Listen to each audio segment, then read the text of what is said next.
भूलेगा। रामदास बोढ़ाना ठाकुर जी से बोले, भगवान मुझे पीड़ा नहीं है, मुझे बहुत सुख मिलता है। भगवान बोले, तुमको पीड़ा नहीं, पर तुम्हारी पीड़ा हमको लगती है, इसलिए तुम मत आया करो। रामदास बोढ़ाना बोले, इससे बढ़िया तो मेरे प्राण चले जाएं, मैं आपको देखे बगैर नहीं रह सकता। अगली एकादशी पर आप मेरे सामने नहीं होंगे तो मेरे तो प्राण ही चले जाएंगे। भगवान बोले, काम करें? बोले, क्या? हम तुम्हारे साथ चलें, तुम्हारे गांव, वहीं रह ले, तुम्हारे पास ही एकादशी क्या तुम हर दिन हमको देख लिया करना। रामदास बोढ़ाना घुटनों पर बैठ कर रोने लगे। बोले, हे द्वारिकेश, ये कैसी आज्ञा कर रहे हैं आप? ये असंभव है, बहुत दीनहीन गरीब व्यक्ति हूं, मेरे घर में खप्पर भी नहीं है, कहां रखूंगा, कहां बैठाऊंगा? और ये तो आप बस बोल रहे हो ऐसी प्रेम, बस ये हो नहीं सकता। ठाकुर जी ने तुरंत अपनी पोटली दिखाई। बोले, हमने पहले तैयारी कर रखी है, देखो अपनी पोटली बांध रखी है, इसमें सभी पीतांबरी धरी हमारी, मुकुट वुकुट ये सब टिपारा विपारा सब धर के चल रहे हैं हम। बढ़िया द्वारिका में हमारी बहुत अच्छी व्यवस्था हो रखी है, सब ले चलेंगे, तुमको कुछ नहीं करना पड़ेगा, इसी से हमारा श्रृंगार कर दिया करना। रामदास जी बोले, आप सच बोल रहे हैं क्या? ठाकुर जी बोले, हम सच बोल रहे हैं, हम चलें तुम्हारे साथ, वहीं रहेंगे, तुम्हारे पास ही, रोज देख लिया करना। रामदास जी बोले, फिर द्वारिका का क्या होगा? ठाकुर जी बोले, हम जहां बैठ जाएं द्वारिका वही है। और रही बात, जब एक साथ हम 5 रूप धारण, हजारों रूप धारण कर सकते हैं, तो 2 रूप भी धारण कर लेंगे। आज तक तुमने एकादशी जिस रूप को देख करके की है, वो रूप तुम्हारे पास रहेगा, यहां एक दूसरा व्यवस्थित हो जाएगा।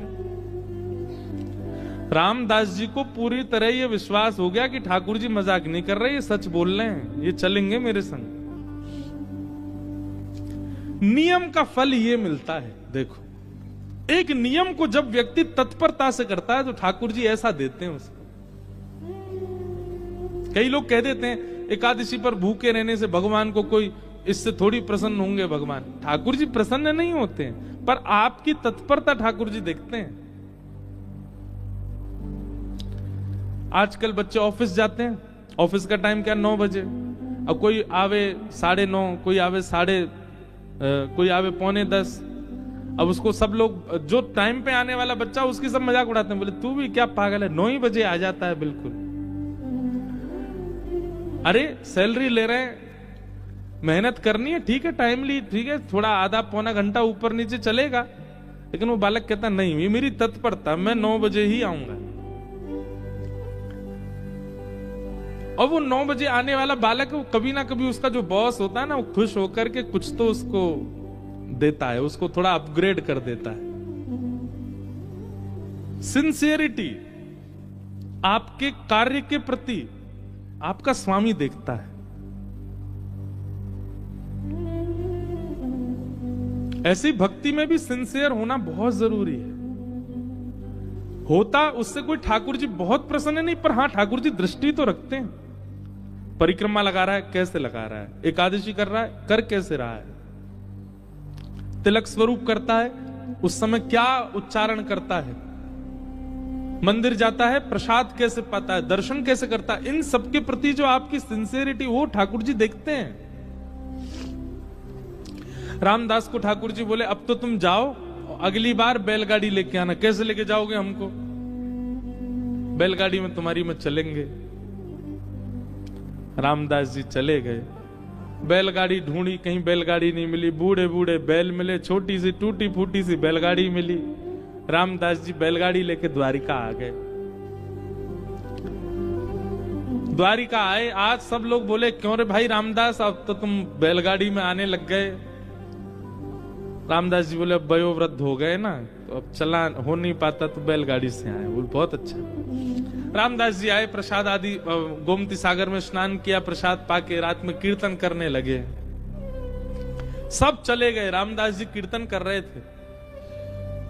अचानक से एक कपाट खुला ठाकुर जी का। अभी तक तो ठाकुर जी चिंतन में बात कर रहे थे रामदास से, पर रामदास जी ने नेत्र खोल करके देखा तो स्वयं द्वारिकाधीश अपनी एक भुजा में तो पोटली उठा रखी है, और एक भुजा से किवाड़ खोल रहे हैं और दो भुजाओं से बढ़िया शंख चक्र आदि सब समेट रखे हैं। ठाकुर जी ने मुकुट उकुट सब भर रखे हैं। और रामदास बोले कहां तेरी बैलगाड़ी, जल्दी बता चलें। जैसे कोई भागता है घर छोड़ के, ऐसे ठाकुर जी भाग रहे थे। आज भी मंदिर दर्शन करने जाओ आप तो द्वारिकाधीश जी की जब परिक्रमा करेंगे तो पीछे ही रामदास बोढ़ाना जहां से जिस खिड़की से ले गए ठाकुर जी को, वो खिड़की है अभी भी मंदिर में। ठाकुर जी निकल के बाहर आ गए। चलो, रामदास जी को तो विश्वास ही नहीं हो रहा है, स्वयं द्वारिकाधीश मेरे साथ जा रहे हैं। चतुर्भुज हैं, बढ़िया चल रहे हैं, पीतांबरी पहन की, चंदन की सुगंधी आ रही है, केसर जैसा पूरा माहौल आच्छादित हो गया उससे। ठाकुर जी जैसे ही गए, रामदास जी बोले भगवान टूटी फूटी बैलगाड़ी है, बैठ जाओ।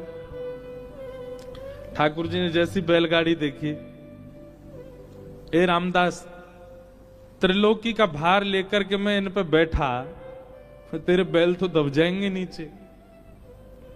भगवान अब क्या करें, यही व्यवस्था मिली थी। इतना सीधा, इतना भोला रामदास। ठाकुर जी बोले काम कर, तू बैठ, हम चलाते हैं बैलगाड़ी। रामदास जी बोले ऐसा मत करो नाथ, मैं ही चला दूंगा। नहीं नहीं, ये तो हमारे अभ्यास की वस्तु है। अर्जुन के खूब हमने रथ हांके हैं, बहुत दिनों बाद बैलगाड़ी मिली, चलो हांके थोड़ा इसको। और रामदास पीछे बैठे हैं और ठाकुर जी आगे पैर लटका के बैठे और बैलगाड़ी चला रहे हैं। ठाकुर जी के स्पर्श होते ही बैलगाड़ी तो बिल्कुल नवीन हो गई, बैल बिल्कुल युवान हो गए। यहां मंगला का समय हो रहा था, सूर्य उदय हो रहे थे धीरे धीरे। ठाकुर जी बोले रामदास, इस सुबह होते ही सब पंडा पुजारी भागेंगे, ढूंढेंगे, देखेंगे मंदिर में तो मैं हूं नहीं, सब आ जाएंगे। ये हमको बीच रास्ता में ही पकड़ लेंगे। तभी थोड़ी दूर ही पहुंचे थे, वहां एक बाबरी थी, एक सरोवर था। ठाकुर जी ने कही तुम हमको नीचे छुपा दो ताकि कोई हमको ढूंढ ना पाए, क्योंकि ढूंढने वाले तो आएंगे और जब ढूंढ हार के चले जाएं, कुछ ना मिले, फिर हमको दोबारा लेके फिर चल देना आगे। रामदास जी मनी मन इतने प्रसन्न हो रहे हैं, बोले ठाकुर जी आपको क्या पड़ी है जाने की मेरे साथ? अरे मैं तो मना कर चुका हूं 5 बार कि ठाकुर जी आप यहीं रह लो, पर नहीं, उन्हीं की इच्छा है जाने की। जब मन ऐसा भटकता है ना ठाकुर जी, मतलब ठाकुर जी ऐसा करते हैं, आपके मना करने पे भी चल देंगे आपके संग। हमारे लाल जी, गिरधर लाल जी,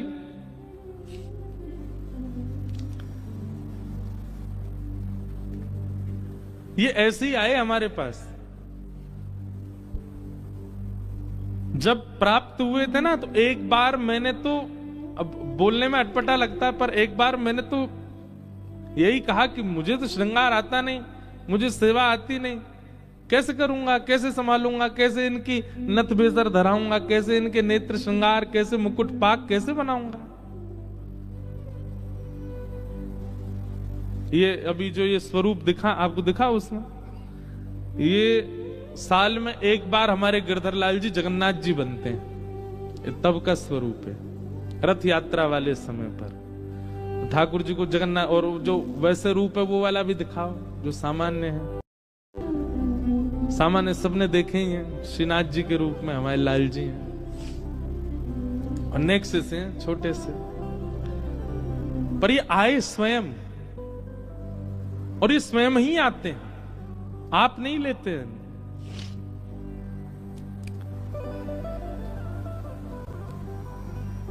रामदास नीचे बावरी में ले जाकर के द्वारिकाधीश जी को छुपा दिया। पीछे से सब पुजारी दौड़े दौड़े आए, देखा तो रामदास जी धीमे धीमे अपनी बैलगाड़ी चला रहे हैं। सबने रोक लिया, बोले ए रुको, तुम ही थे रात भर मंदिर में, ठाकुर जी कहां गए हमारे? रामदास जी बोले मुझे तो नहीं पता, दिखाओ। सब देखा, बैलगाड़ी में कुछ नहीं। तभी एक बैलगाड़ी के छोड़ पर ठाकुर जी की पीतांबरी का एक भाग चिरा हुआ, फट के इरज गया। अच्छा, ये सब लीला भी ठाकुर जी जानबूझ के ही करते हैं, क्योंकि कहीं ना कहीं कुछ ना कुछ ठाकुर जी को दूसरों को संकेत कराना है। ठाकुर जी की पीतांबरी का वो अंग वस्त्र जैसे ही मिला, सब लोगों ने रामदास जी को पकड़ लिया, बोले ठाकुर जी तेरे संग ही हैं, तभी तो ये चीरा फटा हुआ है यहां पर, कहां है जल्दी बता। उन्होंने मना किया तो सबने उनको मारना शुरू कर दिया, इतना मारा इतना मारा इतना पीटा, बेचारे अधमरे से हो गए, बस श्वास चल रही है, बाकी तो नेत्र बंद हो गए, सुध-बुध चली गई, गिर गए धरती पर। पुजारियों ने देखा, बोले ये तो अधमरा हो गया, ठाकुर जी कहां हैं, ढूंढो। पास ही सरोवर था, उस बावरी में जाकर के जैसे ही देखा तो बावरी का जो जल था वो रक्त मंडित हो गया, पूरा जल रक्त से भर गया। देख करके सब लोग घबरा गए, सारे ब्राह्मण बोले ये जल इसका कैसे हो गया, ये जल आ कहां से, ये रक्त आ कहां से रहा है। दौड़ करके जाके देखा तो एक जगह ठाकुर जी विराजमान थे, और जहां जहां रामदास जी को डंडे मारे गए वहां वहां श्री द्वारिकाधीश जी के श्री अंग पर भी डंडे के निशान, और हर स्थान से रक्त निकल रहा था।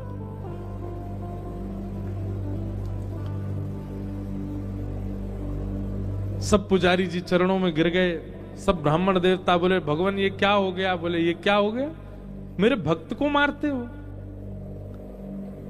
मेरी इतनी आराधना करी, मेरी इतनी सेवा करी, इतना अर्चन किया, उसके बाद भी ये नहीं समझ पाए कि मेरे भक्त और मुझ में कोई अंतर नहीं है।